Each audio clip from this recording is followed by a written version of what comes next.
What's up, guys? Doofus Mcdooface here. Just want to give you guys 3 quick tips in Legion to improve your game just a little bit. And I won't dilly-dally. Let's get right into it. The first tip is early leaks, right?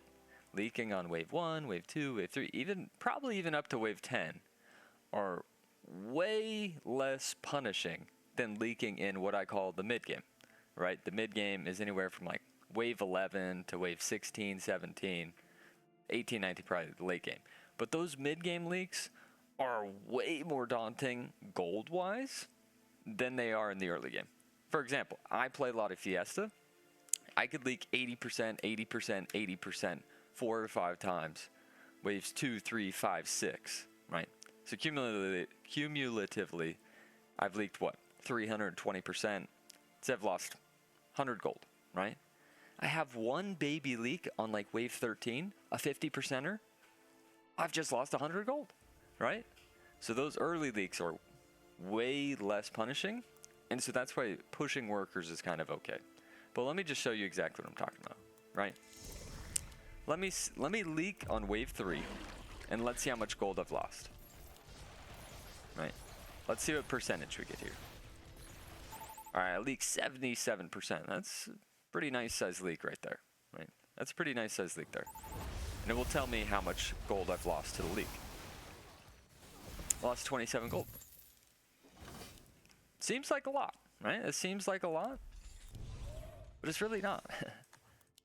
It's really not when you actually think about it. Now let's go to wave 12, and let's go for a baby leak, right? Let's go for a real baby leak on wave 12 and see what the outcome is. Gold lost wise.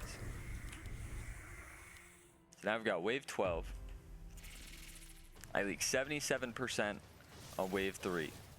Lost 27 gold. What happens if I leak a small amount? Probably 33%, 42% on wave 12. How much gold do I lose? Well, I leak 42%. Okay. How much gold am I about to lose? And this is without any power marks. I'm losing 13 gold per creep. That was without any power marks. So a 42% pro leak. 65 gold lost, right? So imagine if I leaked that 77%. Now it's what, 140, right? And it scales, right? It scales. So then on wave 14, oh, it's even worse, right? So let's go to wave 14 and try to get a baby leak again, right? And see how bad that number is on wave 14.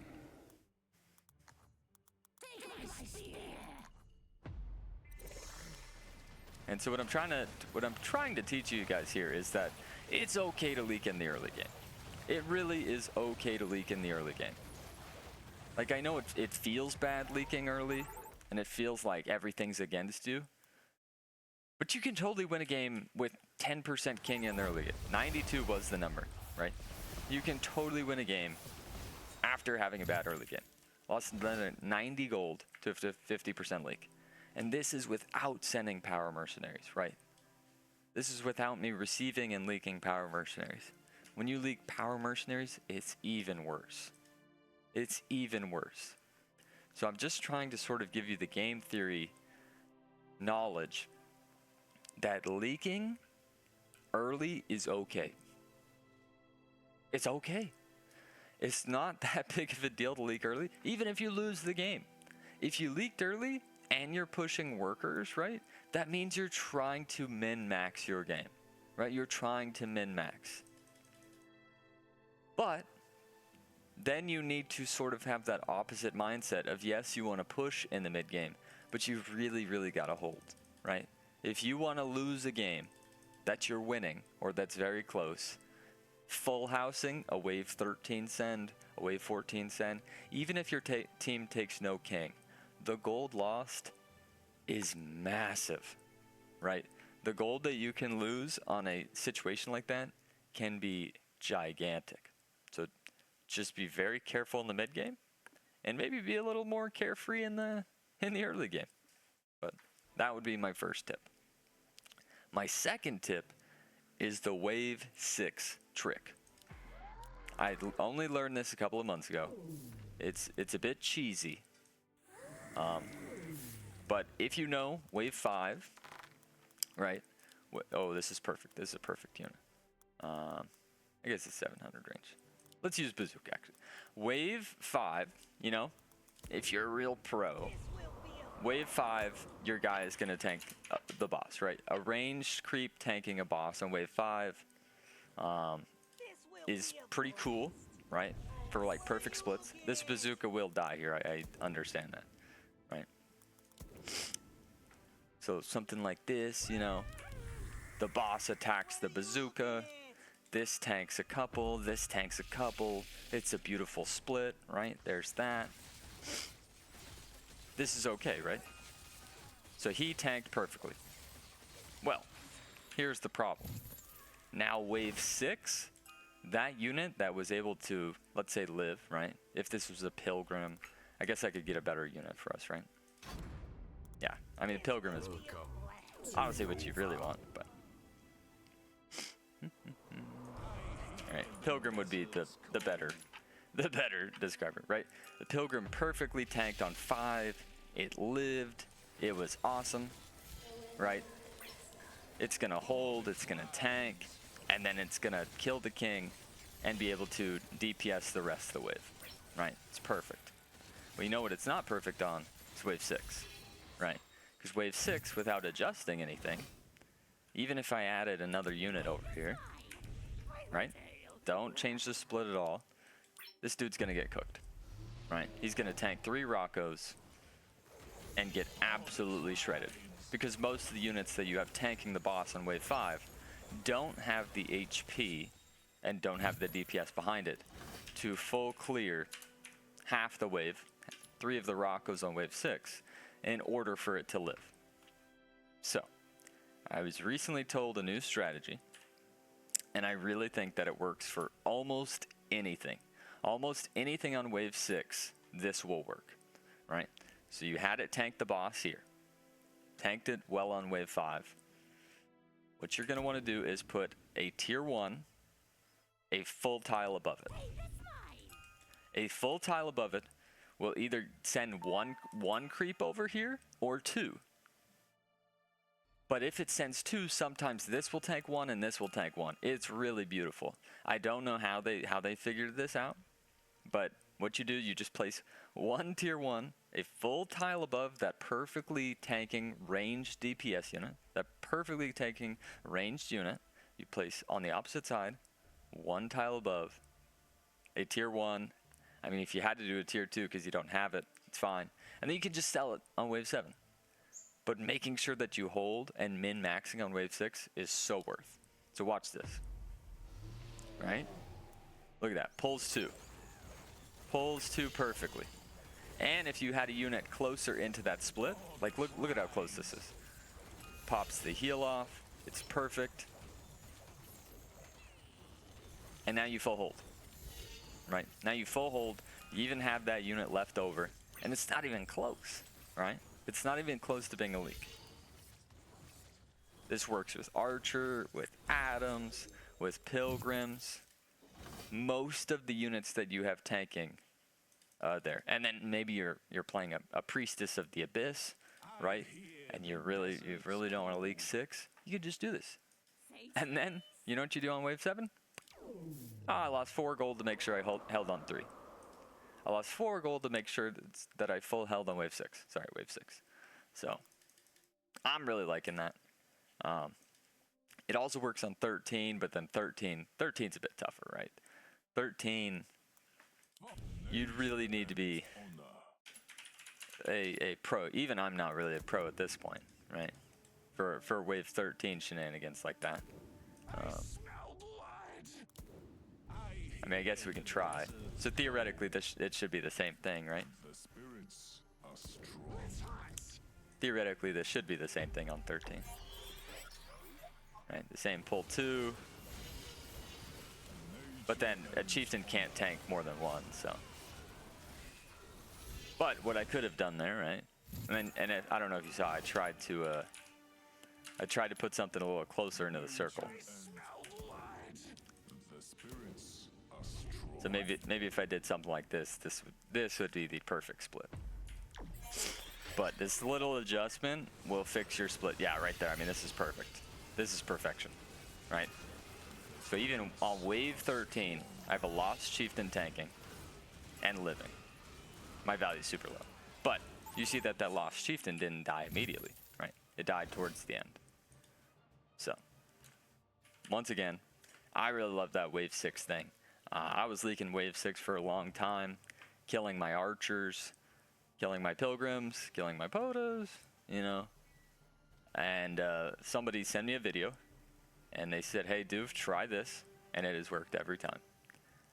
So it's way better just play super safe, still have a tanking unit on wave 6, 1 or 2 creeps, right? Just enough for them to live, just enough for them to stay alive, instead of the whole wave. And then you just sell your tier 1 the next wave, right? You just sell it. It's fine. No big deal. Yep. And the third and last thing I would say is looking at your game stats. And there's 2 different ways you can look at your game stats, and you can also look at everyone's game stats, right? So the first place would be here. Honestly, this is really useful, right? Honestly, this is really useful because you might hate gate guard, right? You might hate gate guard. Oh well, it doesn't hate you, right? And so just taking a quick look at your win rate and loss rate. Dude, look at that. Doppel Butcher is one of my worst win rates, which is crazy because normally, like, most people see that and be like, oh my goodness, I have one of the best setups. Maybe that setup isn't built for me, right? The catapults are pretty low. A lot of people are saying the catapults should have been nerfed, but for me, they're quite low. So it might be advantageous for me to avoid those units, right? Something like an egg. Maybe I should be focusing on an egg. Maybe I should even lock it in, right? And there's next levels to this, right? Then you can even go into builder stats. We all know I love Fiesta. But if you look at the numbers, it's only 50% win rate. That's not great compared to some of these higher numbers. That, if you look, they still have a lot of games, right? Cartel has 43 and 21. Lock-in has 43 and 28. That's a decent amount of games. Maybe I should be playing that more than Fiesta if I'm aiming to win more, right? Or Champion. Champion's 1-0. It's only got one piece of evidence, but maybe I should still try it out, right? Maybe I should still give it a shot.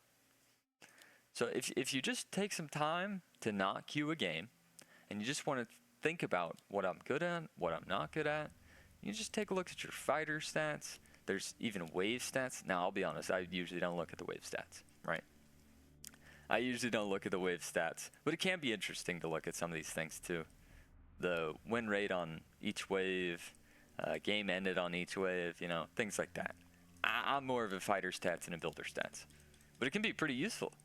And then you can even take this to the next level, right? You could use that to look at a pro player, right? Somebody that you want to model your game after. So we'll go to leaderboard, rank 1 right now, Adams. What is Adams playing well with? The Boar, False Maiden, Slime, and then maybe you're really good at one of these things, right? Maybe you're really good at one of these things and you say, hey, well, if the rank 1 player's playing it, maybe I need to keep playing Hellraiser, right? Maybe I need to keep playing that. And then you can sort of look at their win rate and see he only plays Megamind. Maybe I should play some Megamind, you know? Or maybe he has a bad redraw and you say, my redraw is pretty bad too. Maybe I should stop playing that, right? And the last place, and this will take you down a rabbit hole.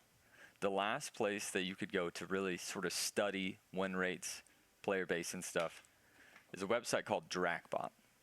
Drakbot has way too much information. Thank you, Drakir. Way too much information.